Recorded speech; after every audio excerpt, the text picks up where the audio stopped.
So it's Christmas Day. This is a pulse oximeter. Doesn't work very well. Welcome to Chalk Talk, 70sbig.com. Today we're pushing the sled. This is the new sled, the wife's Christmas present. It's a Rogue Butcher version 2. And it's a nice piece of machinery. So you probably heard a lot about the Prowler and all that.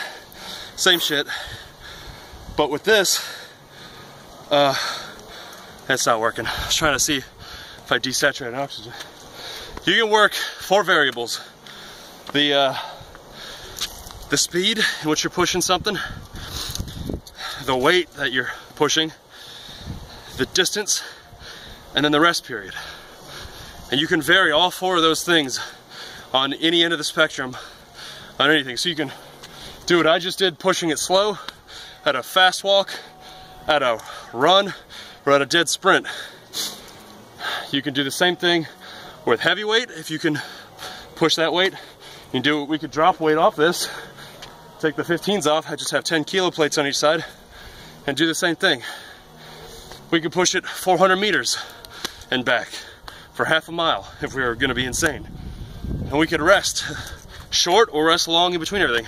So you can hit any metabolic spectrum with a sled. There's different types of sleds. You can get one with a harness and you just pull it, but I like the kind you can push.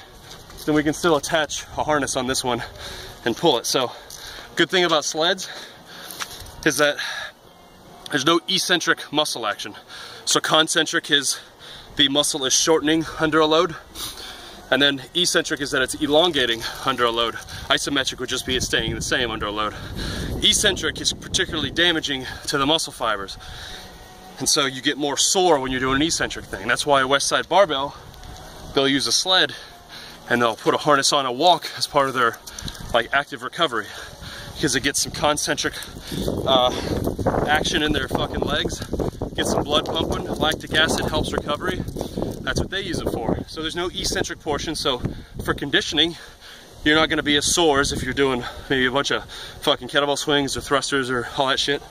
So you can hit any metabolic spectrum, probably be less sore, can use it as active recovery, and basically build up your legs, muscular endurance in the legs. But also, if you haven't been doing higher rep stuff, you'll probably start working on your glutes and your quads and your hamstrings and things like that.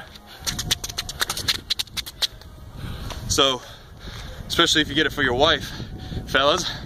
Huh? You know what I'm talking about? So Merry Christmas, Chalk Talk 70s. Get a sled and put your wife to work.